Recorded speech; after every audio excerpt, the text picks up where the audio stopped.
जय जगन्नाथ आउ गोटे एम्प्लॉयमेंट न्यूज बहुत बड़ वैकेंसी आसी एसएससी तरफ एसएससी कनेस्टेबल जीडी नियुक्ति विज्ञप्ति 2025 सांग माने आपण मानकर अपेक्षार अंत घटी जदि आपण प्रिपेरेसन करुथिले एटा बहुत बड़ सुवर्ण सुजोग हाथ छड़ा करिवे नाही।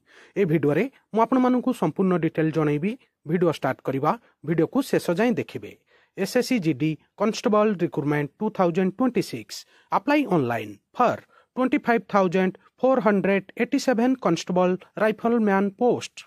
एसएससी जीडी कांस्टेबल नियुक्ति 2026 बहुत बड़ वैकेंसी आसी सांग माने सुजोग हाथ छड़ा करंतु नहीं। Staff selection commission SSC 25,487 constable rifleman पदवी पर नियुक्ति विज्ञप्ति देइछि। 10म पास करिथिबा प्रार्थी माने ऑनलाइन रे आवेदन करि परिबे। सांग माने साइड एक्टिवेट हो जाइछि। आज ही फॉर्म भरि देबे। आउ 31 डिसेंबर होउछि आवेदन करिवार शेष तारीख। ऑफिशियल वेबसाइट ssc.gov.in माध्यम रे आपण माने ऑनलाइन रे आवेदन करिवे। सांग माने सुजोग हाथ छड़ा करंतु नहीं। आज फॉर्म भरंतु आज ही प्रिपेरेसन स्टार्ट कर दिंतु। एठारे जो एज क्राइटेरिया निया जाइछि आपनकु मिनिमम 18 वर्ष होइथिबा दरकार 1/1/2026 सुद्धा। आउ मैक्सिमम एज जनरल कैटेगरी पई अछि 23 वर्ष। आउ एठारे एससी एसटी आउ ओबीसी कैटेगरी रे एज रिलैक्सेशन मध्य अछि। आपण माने देखि पारुथिबे 3 वर्ष आउ 5 वर्ष। एप्लिकेशन फीस लागिबो मात्र 100 टंका। जनरल आउ ओबीसी कैटेगरी पई एससी एसटी आउ महिला कैंडिडेट को पई कोनोसी एप्लिकेशन फीस नाही। सांग माने 100 टंका अछि मात्र एप्लिकेशन फीस। आपण माने सुजोग हाथ छड़ा करंतुनी। 2026 मसिया रे आपनकर निश्चित रूपे चाकरी हबो आउ आपण माने भारत मार सेवा करिवे।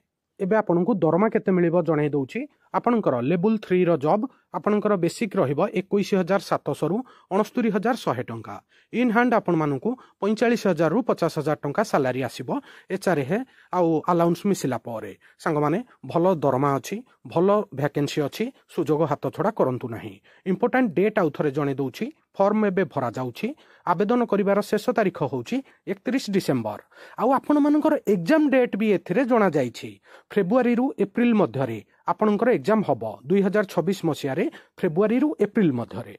सांग माने आज फॉर्म भरिबे आज ही प्रिपेरेसन करिवे ताहले आपणकर रिटिन क्वालिफाई हबो। आउ रिटिन क्वालिफाई होई सारिला परे आपणकर फिजिकल स्टैंडर्ड टेस्ट हबो। तापर जाई कि आपणकर मेडिकल हबो। आपणकर डॉक्यूमेंट वेरिफिकेशन हबो। आपण माने चाकरी पाइबे। सांग माने मेन फोकस अछि रिटिन उपरे। आउ कट ऑफ बहुत कम जाउछि मात्र 40-45 मार्क 100 रु आपणको आनियाकू पड़िबो। आपण माने जदि एतिके आनी परिबेनी ताहले चाकरी केमिति हबो। सेथि पई एबेठु ही पाठ पढंतु। निश्चित रूपे आपणकर सिलेक्शन हबो। एबे मु आपणको जणाउछि हमर जेतिकी पारामिलिटरी फोर्स अछि तार सबुतिक ब्रांच वाइज वैकेंसी। बीएसएफ रे वैकेंसी अछि टोटल 616 टा।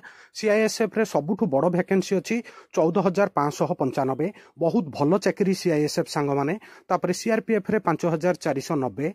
एसएसबी जोथरे कि 1,764 वैकेंसी अछि। आईटीबीपी रे 1,293 वैकेंसी अछि। राइफलमैन रे 1,706 टा वैकेंसी अछि। आ सबुठु भलो चाकरी एथरे एसएसएफ जेउथरे कि 23 टा वैकेंसी अछि। आ टोटल वैकेंसी अछि 25,487। सांग माने सबुठु भलो चाकरी होउची सीआईएसएफ आउ एसएसएफ। एसएसएफ रे कम सीट अछि किंतु बढ़िया चाकरी आपण 23 टा रे भी सिलेक्शन होई परिबे। सांग माने टेंशन नियंतुनी। आज ही फॉर्म भरि दियंतु आउ आज ही प्रिपेरेसन करंतु। मेन फोकस आपनकर रिटिन तापरे फिजिकल। रिटिन क्वालिफाई कला परे आपण फिजिकल रे एलिजिबल हेबे आउ चाकरी निश्चित रूपे पाइबे।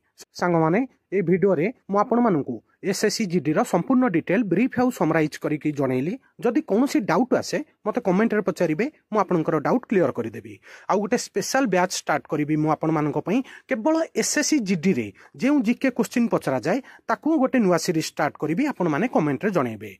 वीडियो को लाइक करिबे। समस्त संग साथी प्रत्येक ओडिसा रो छात्र छात्री युवपीढ़ी पाखकु शेयर करिबे।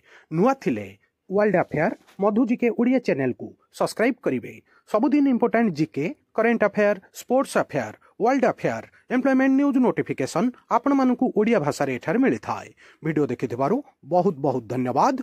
जय जगन्नाथ। भारत माता की जय। जय हिंद।